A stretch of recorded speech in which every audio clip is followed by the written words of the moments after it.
السلام علیکم ورحمۃ اللہ وبرکاتہ۔ بسم اللہ الرحمن الرحیم۔ یوگنڈا کے ایک غیر مسلم کا واقعہ۔ دوستو، یوگنڈا میں جماعت گئی، بیان کے بعد جب تشکیل ہوئی تو ایک شخص نے فوراً کھڑے ہو کر 4 مہینے لکھوا دیے۔ کہنے لگا کہ میں پہلے غیر مسلم تھا لیکن حق کی جستجو میں تھا کہ حق کا راستہ یعنی سچا مذہب مجھے مل جائے۔ چنانچہ مجھ سے خواب میں کہا گیا کہ میں مسلمان ہو جاؤں۔ میں پریشان ہوا کہ میں اسلام کس طرح سیکھوں۔ پھر مجھے خواب میں ایک مسجد دکھائی گئی جس میں ایک کونے میں بستر رکھے ہوئے اور کچھ آدمی حلقے کی صورت میں بیٹھے ہوئے تھے۔ بالآخر میں نے اس مسجد کو تلاش کر لیا اور وہ یہی مسجد تھی، اور جب میں نے مسجد کو دیکھا تو اپنا خواب سچا معلوم ہوا اور اس نے اسلام قبول کر لیا۔ اللہ اکبر۔ کراچی کے بڑے سرجن ڈاکٹر امجد صاحب کی دعوت دی۔ دوستو، پیراگون ایک ملک ہے، وہاں 1 سال کی جماعت پیدل تشکیل ہوئی۔ جو سال کے لیے جاتے ہیں ان کے گھر میں مشقت آتی ہے اور یقیناً تقاضے ٹوٹتے ہیں، کوئی مرتا ہے، کوئی بیمار ہوتا ہے، لیکن اس قربانی پر اللہ ہدایت کے دروازے کھولتا ہے۔ پیراگون میں 200 گھرانے مسلمان تھے۔ دعوت و تبلیغ کی محنت نہ ہونے کی وجہ سے سب کے سب عیسائی ہو گئے تھے۔ وہاں صرف ایک مسلمان لڑکی تھی، اس کا نام لیلا تھا۔ اس سے فون پر بات ہوئی کہ اپنے خاوند کے ساتھ ہمارے پاس آؤ۔ چنانچہ اس سے ملاقات ہوئی۔ اس نے کہا کہ یہاں مسلمان گھرانے عیسائی ہو چکے ہیں۔ لیلا سے کہا ان سے ہماری ملاقات کرواؤ۔ اس لڑکی نے مسلمانوں کو جمع کیا تو 20 یا 25 آدمی جمع ہو گئے۔ ڈاکٹر امجد بھی اسی جماعت میں تھے، اور ڈاکٹر صاحب کا شمار کراچی کے بڑے سرجنوں میں ہوتا ہے۔ ڈاکٹر صاحب 4 مہینے ہر سال تبلیغ میں لگاتے ہیں اور ہر 2 سال کے بعد 1 سال بیرون ملک تبلیغی سفر میں بھی جاتے ہیں۔ ڈاکٹر امجد صاحب نے ان سے اسپینش زبان میں 20 منٹ بات کی۔ وہ لوگ کہنے لگے کہ اسلام ایسا مذہب ہے، اس میں یہ خامی ہے۔ ڈاکٹر صاحب نے ان کے اشکالات کو دور کیا۔ اس کے بعد پھر دوبارہ بات کی اور اسلام کی حقانیت کو ان کے دل میں بٹھایا، پھر بھی وہ نہ مانے۔ پھر بات شروع کی حتیٰ کہ وہ مسلمان ہو گئے اور انہوں نے 3 دن کے لیے نام لکھایا۔ یہ لوگ جب 3 دن لگا کر آئے تو ان کے دل میں امت کا درد و غم پیدا ہو چکا تھا۔ چنانچہ انہوں نے اپنے محلے میں مزید محنت کی، یہاں تک کہ 1 سال کی نقل و حرکت کے بعد وہاں مسجد قائم ہو گئی اور 200 گھرانے بھی دوبارہ اسلام میں داخل ہو گئے۔ میرے دوستو، 1 سال کی نقل و حرکت کی برکت سے 200 گھرانے اگر مسلمان ہو جائیں تو اس پر 50 سال لگانا بھی سستا سودا ہے۔ حضرت نظام الدین اولیاء رحمت اللہ تعالی کا واقعہ۔ دوستو، حضرت نظام الدین اولیاء محبوب الہی اور رحمت اللہ تعالی، ان کے بڑے چہیتے مرید تھے حضرت امیر خسرو رحمت اللہ تعالی۔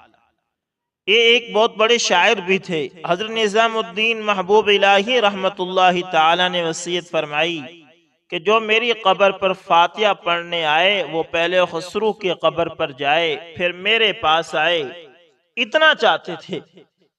امیر خسرو رحمت اللہ تعالی نے فارسی میں 2 کتابیں لکھی اور محبوب الہی کی خدمت میں پیش کی اور عرض کیا، آپ کے خادم امیر خسرو نے گلستان بوستان کے مقابلے میں یہ کتابیں لکھی ہیں۔ فرمایا، کس نے کہہ دیا تجھ کو ایسا کرنے کے لیے؟ شیخ سعدی رحمت اللہ تعالی کہاں اور تو کہاں؟ ارے شیخ سعدی رحمت اللہ تعالی کے مقام پر تو مجھے بھی رسائی نہیں۔ حضرت نظام الدین اولیاء محبوب الہی رحمت اللہ تعالی نے اپنی چادر امیر خسرو رحمت اللہ تعالی کے سر پر ڈال دی۔ منظر بدل جاتا ہے، دیکھتے ہیں بہت بڑا مجمع ہے۔ حضور اکرم صلی اللہ علیہ وسلم سٹیج پر رونق افروز ہیں۔ امیر خسرو اور محبوب الہی کو مجمع کے آخر میں جگہ ملی جہاں حاضرین نے جوتے نکال کر رکھے تھے۔ اس کو مکاشفہ کہتے ہیں، یعنی کہ اللہ پردے ہٹا دیتا ہے۔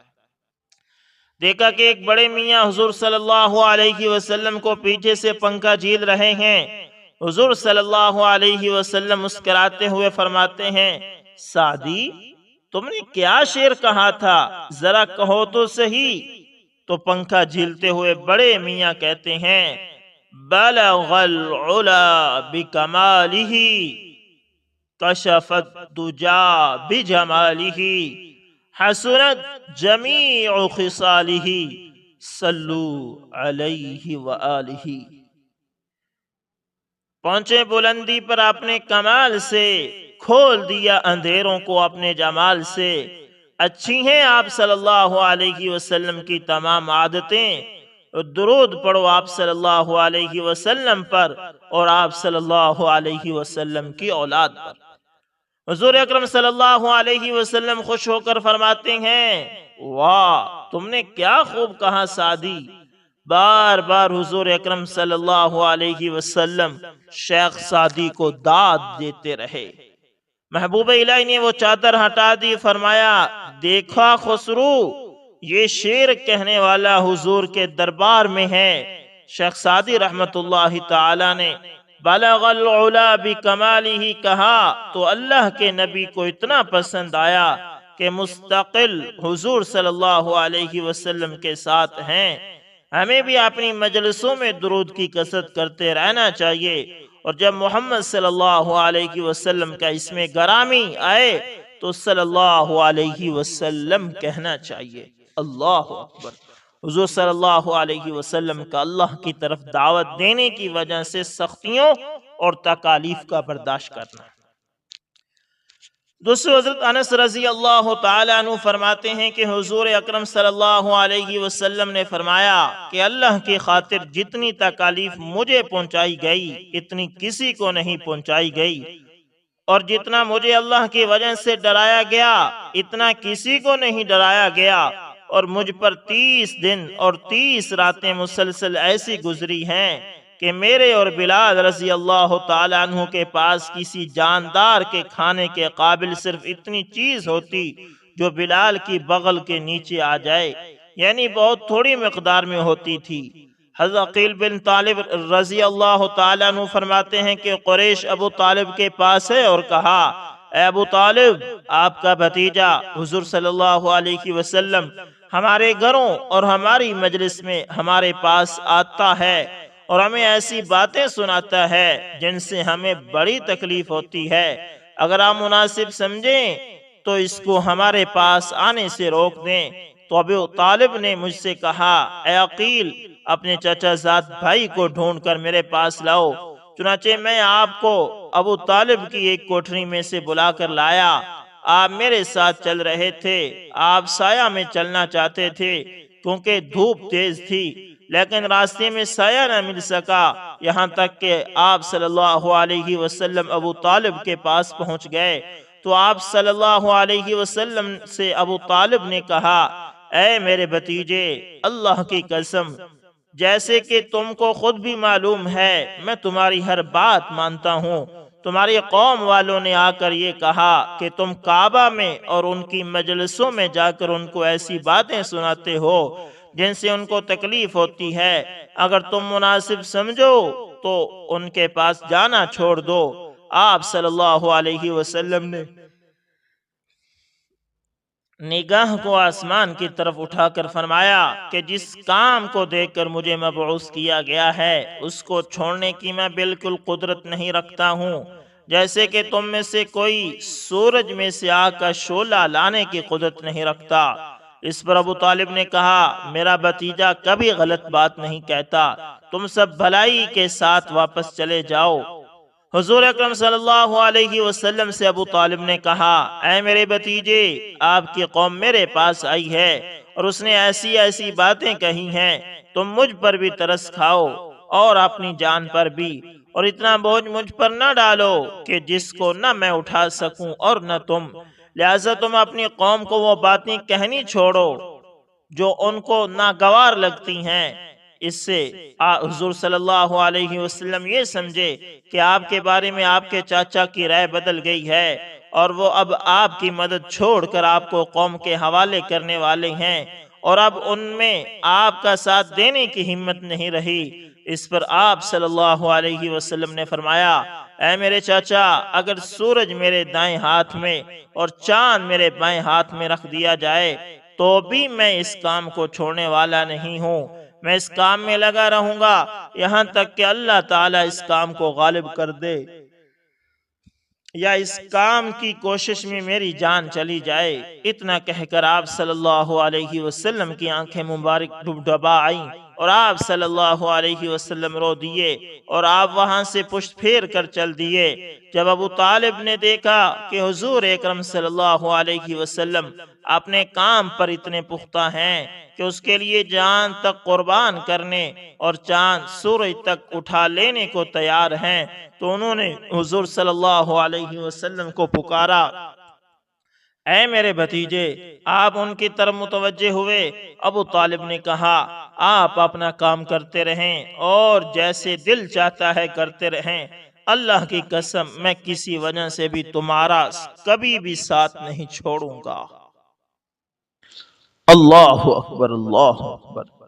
حضرت عبداللہ بن جعفر رضی اللہ تعالی عنہ فرماتے ہیں کہ جب ابو طالب کا انتقال ہوا تو قریش کا ایک کمینہ آدمی حضور اکرم صلی اللہ علیہ وسلم کے سامنے آیا اور اس نے آپ پر مٹی ڈالی۔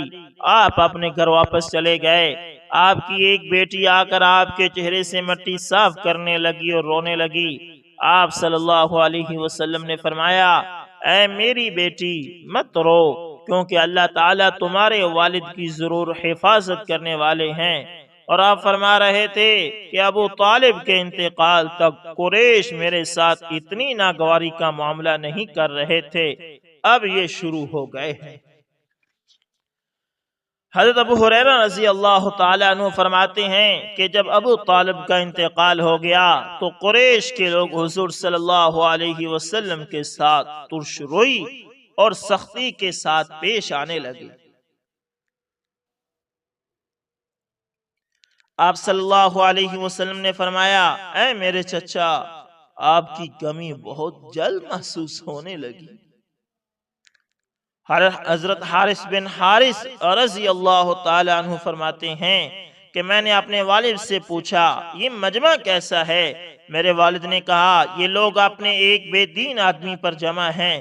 چنانچہ ہم اپنی سواری سے اترے تو دیکھا کہ حضور صلی اللہ علیہ وسلم لوگوں کو اللہ کو ایک مان لینے اور اس پر ایمان لانے کی دعوت دے رہے تھے، اور لوگ آپ کی دعوت کا انکار کر رہے تھے اور آپ کو طرح طرح کی تکلیفیں پہنچا رہے تھے، یہاں تک کہ آدھا دن گزر گیا اور لوگ آپ کے پاس سے چلے گئے تو ایک عورت پانی کا برتن اور مال لیے ہوئے آئی جس کا سینہ کھلا ہوا تھا۔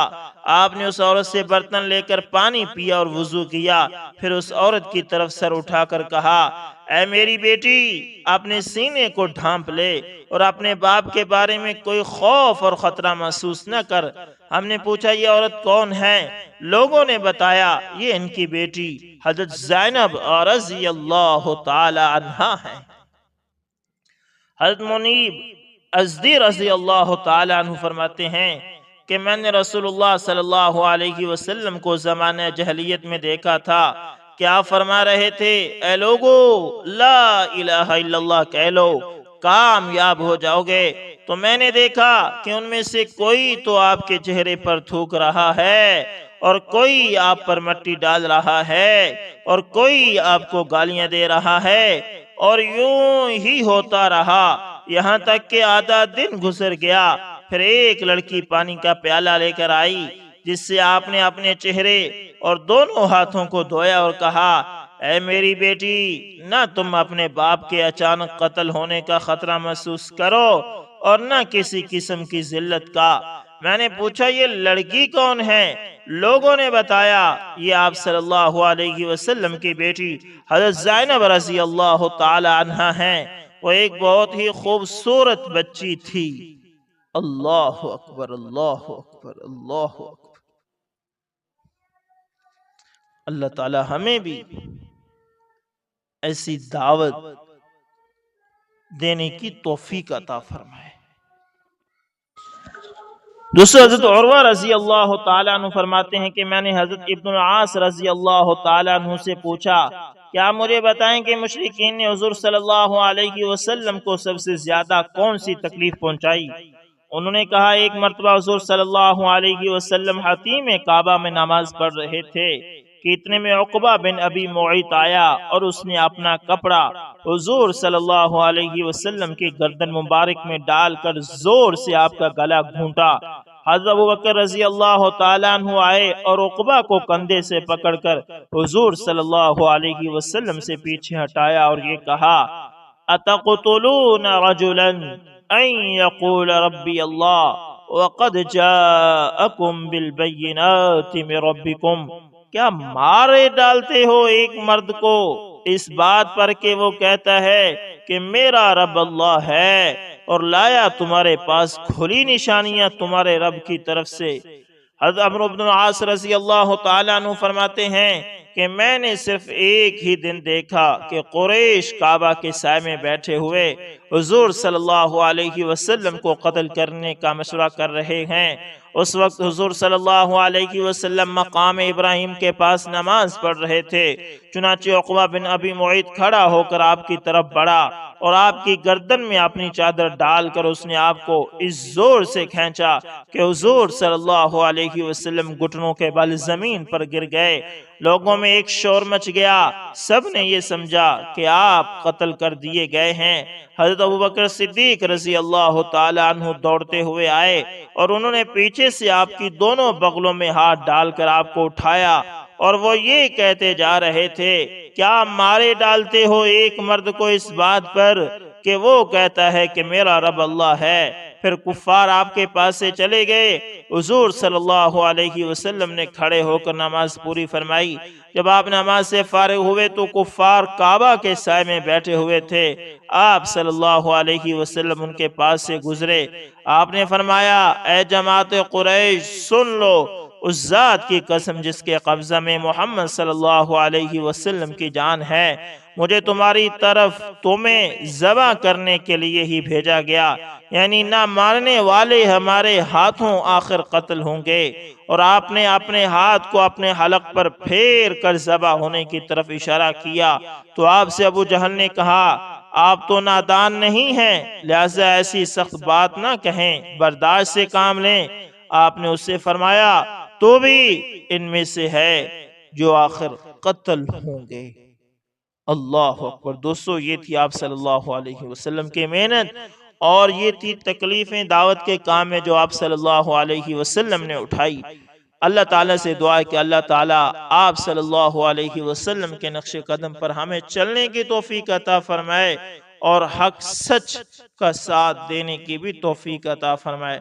تو دوستو امید کرتا ہوں ویڈیو اچھی لگی ہوگی، پسند آئے تو لائک شیئر کمنٹ لازمی کریں، اور اگر ہمارے چینل AS انفارمیشن ٹی وی پر نئے تو اس کو لازمی سبسکرائب کریں۔